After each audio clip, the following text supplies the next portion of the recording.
Чоң атам жана велосипед. Чоң атам Сулайман айылда мугалим. Почтальон болуп иштеген кадыр барктуу киши. Кичине болгонубузга карабай ар жака жумшап ишке бышырат. Тентектик кылсам да ачуусун ичине жутуп тим болот.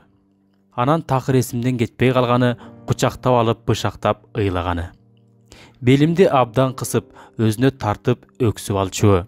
Себеби ошол жылдары атам Турдубай Өзгөн районунан ревизиядан келе жатып, белгисиз жагдайда автокырсыкка кабылып каза болот. Апам жаш, ал эми биз болсо жөжөлөрдөй чурулдап атасыз калган кез эле.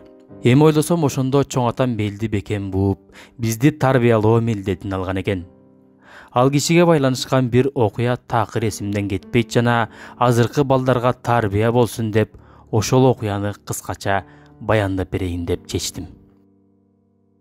1983 жыл. Мен анда 11 жашта элем. Чамасы 4-классты бүтүп каникулда элек. Элдин көбү колхоздун ишинен бошобойт. Субай малдарды тойго чыгарып, ар кимге көз салып койгула деп Кудайга аманат тапшырып келе берет. Же бирөөлөргө кошуп жиберет. Биздики кандай болгонун азыр эстей албайм. Бирок бир күнү 2 жашар букабыз жоголуп кеткенин чоң атама айтышкан эсимде. Ал киши 75 жашка барып калган. Тоого чыга албайт.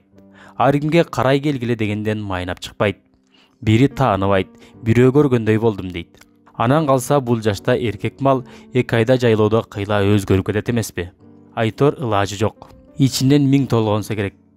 Айла курганбы, кыскасы бир күнү мага "Сен барып издеп кел" деди. Апам кандай болду билбейм, а мен шерденип алдым. Себеби чоң атам ошол малды сатып, сага велосипед алып берем деди. Таң ата электе, жерге али жарык түшө электе жөнөдүм. Жалгыз жөнөдүм. Апам жартынанын белиме түйүп берди. Жип алып алдым. Тообуз абдан бийик, ал жака машина да каттабайт, ат түгүл машина жолу да жок. Анда элде ат да жок. Колхоз аттын баарын жок кылган. Түштө араң жетесиң. Ар бир карагандын арасынан карап чыгасың. Уйлар жаталактап көлөкөлөп кирип кетет. Биринчи күнү таппай кайттым. Экинчи жолу дагы таппай кайттым. Эгер үчүнчү жолу таппасам, анда түңүлсөк болот. Же Шаңкоолдун төрүнө, же Кошчан жака кетип калган болот. Ошол жылдары биздин жайлоолорго Арабан районунун малчылары чыкчу. Алардын малына кошулса, булар жакында айдап түшсө Арабанга кетип калмак. Кудай жалгап 3-күнү таптым. Сары таштан да ары Чалка деген ашуу бар. Ойноок мал ошол жака кетип калыптыр. Тапкан менен же карматпайт, же мени тааныбайт. Көпкө убараланып жатып, эптеп байладым. Жетелесем баспайт, артынан айдасам кайра артка качат. Не бир азаптарды көрүп, жатар маалда ээрчишип үйгө келдик. Апам да, чоң атам да эси чыгып турган экен, баягыдай сыга кучактап, көз жашы кылып, көңүлүмдөн жыттап койду. Базар күнү ноокатка алып жөнөдүк.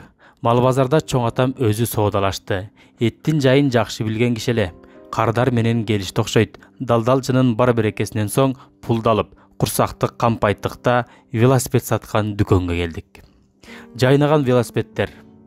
Ал шайтан арабаңдын жакканын ал деди чоң атам. А мен болсо чоңуна качырам. Акыры Урал 28 дегенге токтодук. Чоң атам эсептешип бүткөнчө дөңгөлөктөрүн желдеп дейдим. Муну автобуска салабыз деди чоң атам. Тээп эле кетем дедим болбой.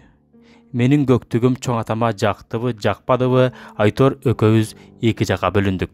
Ал автовокзалга кетти, мен айылга жөнөдүм. Райондун борбору ноокат менен андагы биздин Ленинизм колхозунун съезд участкасынын ортосу 15 чакырымдай келет. Бир эле катта көтөрмөдөн чыккандан Куу майданга чейинки жери гана ылдыйыш. Калганы бүт өрлөп кетесиң.